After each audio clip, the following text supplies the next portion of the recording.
625. Aparición a los discípulos de Emaús. Por un camino montano dos hombres, de mediana edad, van andando rápido. A sus espaldas, Jerusalén, cuyas alturas van desapareciendo cada vez más, detrás de las otras que, con continuas ondulaciones de cimas y valles, se subsiguen. Van hablando. El más anciano dice al otro, tendrá, como mucho, 35 años. Créelo, ha sido mejor hacer esto. Yo tengo familia y tú también. El templo no bromea. Está decidido realmente a poner fin a estas cosas. ¿Tendrá razón? ¿No la tendrá? Yo no lo sé. Sé que tienen la idea clara de acabar para siempre con todo esto. Con este delito, Simón. Dale el nombre apropiado. Porque, al menos, delito es. Según. En nosotros el amor es levadura contra el Sanedrín. Pero quizás, no sé. Nada. El amor ilumina. No lleva al error. También el Sanedrín, también los sacerdotes y los jefes aman. Ellos aman a Yahvé, aquel al que todo Israel ha amado desde que fue estrechado el pacto entre Dios y los patriarcas. Entonces también para ellos el amor es luz y no lleva al error. Lo suyo no es amor al Señor. Sí. Israel desde hace siglos está en esa fe. Pero, dime. ¿Puedes afirmar que sigue siendo una fe lo que os dan los jefes del templo, los fariseos, los escribas, los sacerdotes? Ya ves tú mismo que con el oro sagrado destinado al Señor ya se sabía o, al menos, se sospechaba que esto sucediera con ese oro han pagado al traidor y ahora pagan a los soldados que estaban de guardia. Al primero, para que traicionara al Cristo. A los segundos, para que mientan. Lo que yo no sé es cómo la potencia eterna se haya limitado a remover los muros y a rasgar el velo. Te digo que hubiera querido que bajo los escombros hubiera sepultado a los nuevos filisteos. A todos. Cleofás. Te abandonas a la venganza. A la venganza.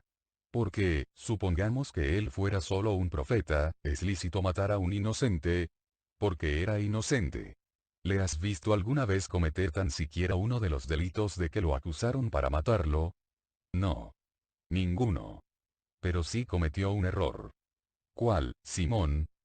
El de no irradiar poder desde lo alto de su cruz.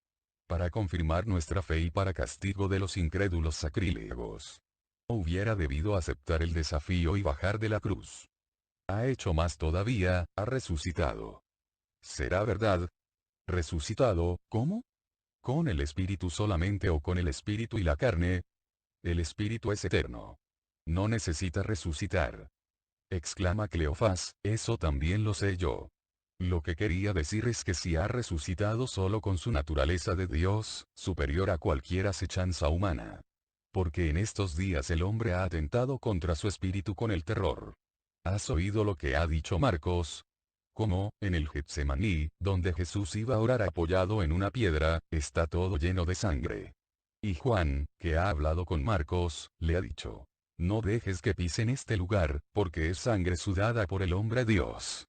Si sudó sangre antes de la tortura, sin duda debió sentir terror ante ella. Pobre maestro nuestro. Guardan silencio afligidos. Jesús se llega a ellos, y pregunta. ¿De qué hablabais? En el silencio, oí a intervalos vuestras palabras. ¿A quién han matado? Es un Jesús celado tras la apariencia modesta de un pobre viandante apremiado por la prisa. Ellos no lo reconocen. ¿Eres de otros lugares? ¿No te has detenido en Jerusalén? Tu túnica empolvada y las sandalias tan deterioradas nos parecen las de un incansable peregrino. Lo soy. Vengo de muy lejos, entonces estarás cansado. ¿Y vas lejos? Muy lejos, aún más lejos que de donde vengo. ¿Tienes negocios? ¿Eres comerciante? Debo adquirir un sinnúmero de rebaños para el mayor de los señores. Debo ir por todo el mundo para elegir ovejas y corderos. Descender incluso a los rebaños agrestes, los cuales, una vez domesticados, serán incluso mejores que los que ahora no son salvajes. Difícil trabajo. ¿Y has proseguido sin detenerte en Jerusalén? ¿Por qué lo preguntáis? Porque pareces el único que ignora lo que en ella ha sucedido en estos días. ¿Qué ha sucedido?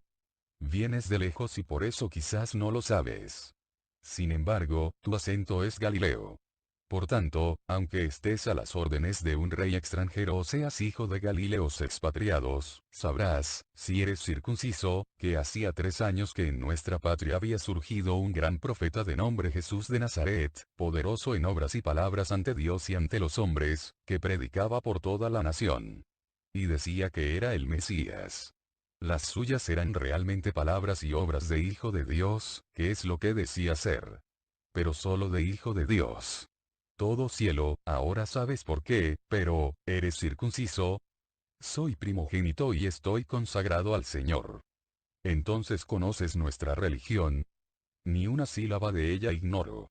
Conozco los preceptos y los usos. La alasia, el midras y la gádame son conocidos como los elementos del aire, el agua, el fuego y la luz, que son los primeros a que tienden la inteligencia, el instinto, la necesidad del hombre, ya al poco de nacer del seno materno. Pues entonces sabes que Israel recibió la promesa del Mesías, pero de un Mesías como rey poderoso que habría de reunir a Israel. Él, sin embargo, no era así, y como era, no aspiraba a un poder terreno, sino que se decía rey de un reino eterno y espiritual. No ha reunido a Israel. Al contrario, lo ha escindido, porque ahora Israel está dividido entre los que creen en él y los que lo consideran un malhechor. En realidad no tenía aptitud para rey porque quería solo mansedumbre y perdón. ¿Cómo subyugar y vencer con estas armas? Y entonces, pues entonces los jefes de los sacerdotes y los ancianos de Israel lo han apresado y lo han juzgado reo de muerte, acusándolo, esto es verdad, de culpas no verdaderas. Su culpa era ser demasiado bueno y demasiado severo. ¿Cómo podía ser las dos cosas al mismo tiempo? Podía porque era demasiado severo en decir las verdades a los jefes de Israel, y demasiado bueno en no obrar contra ellos milagros muerte, fulminando a esos injustos enemigos suyos. Severo como el Bautista era. Bueno, no sabría decirte. Reprendía duramente a escribas y fariseos, especialmente al final, y amenazaba a los del templo como personas signadas por la ira de Dios. Pero luego, si uno era pecador y se arrepentía y él veía en su corazón verdadero arrepentimiento, porque el nazareno leía en los corazones mejor que un escriba en el texto, entonces era más dulce que una madre. Y Roma ha permitido que fuera ejecutado un inocente.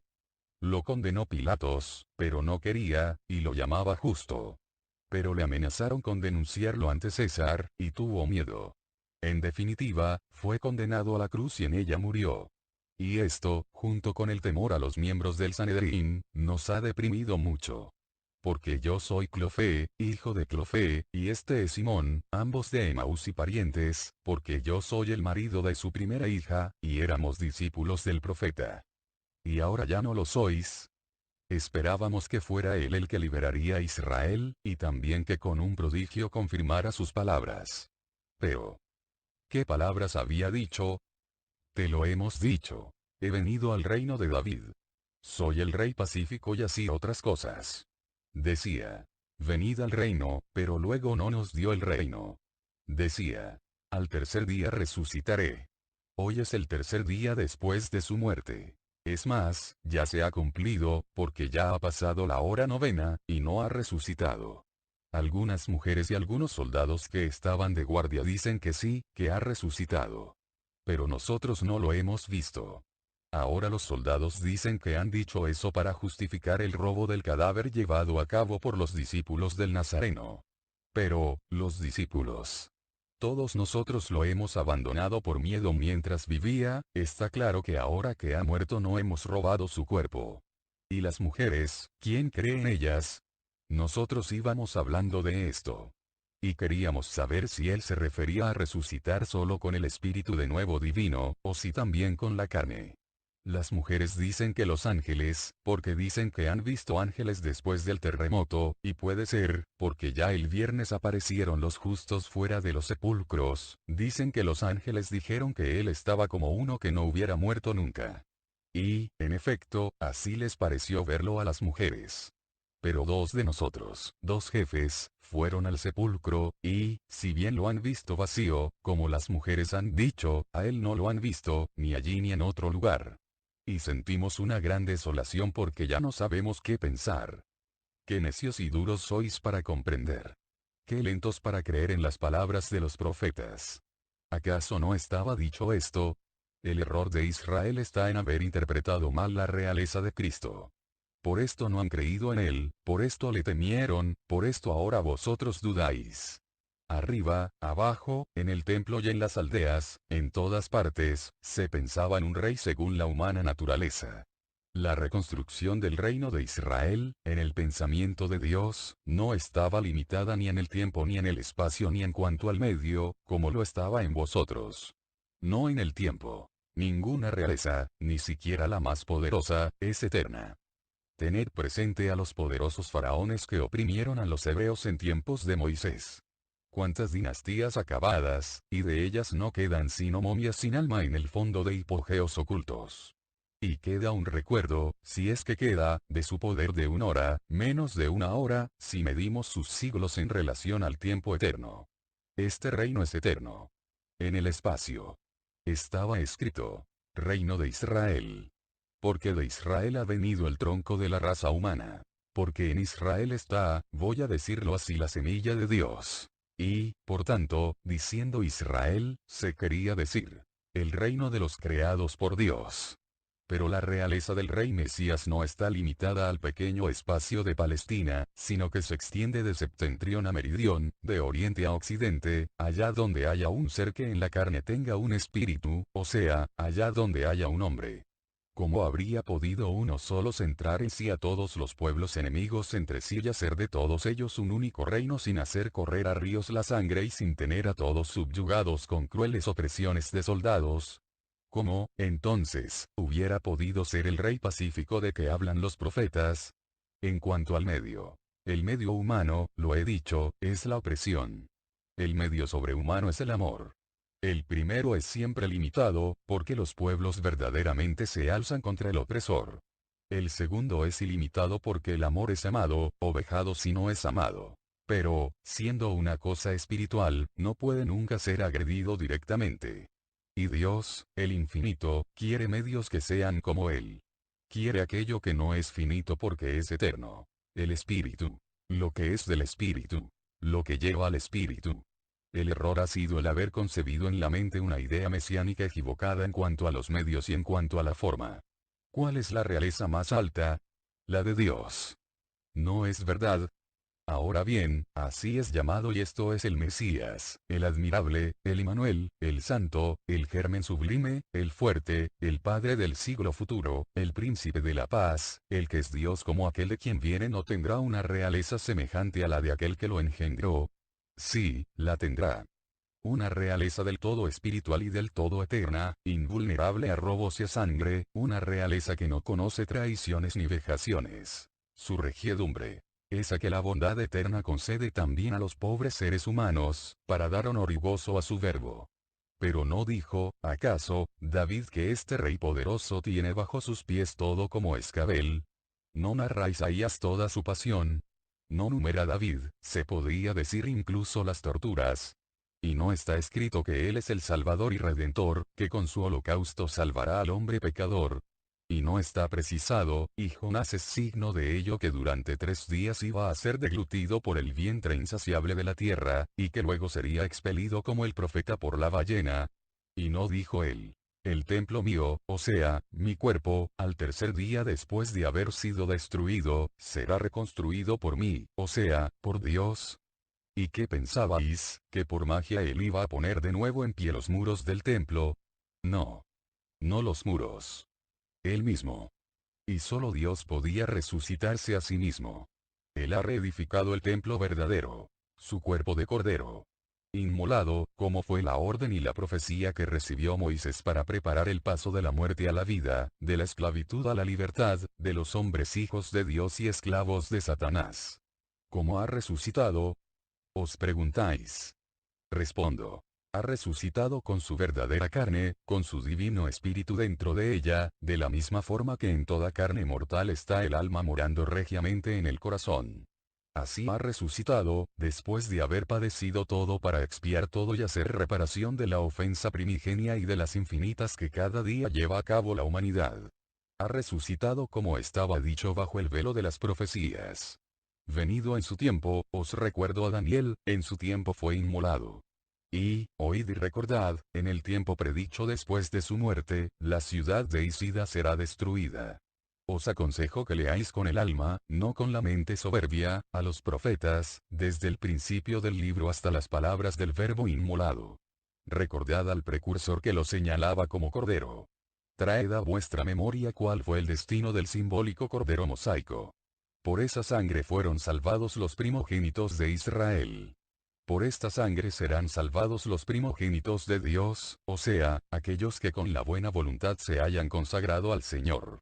Recordad y comprended el mesiánico salmo de David y al mesiánico profeta Isaías.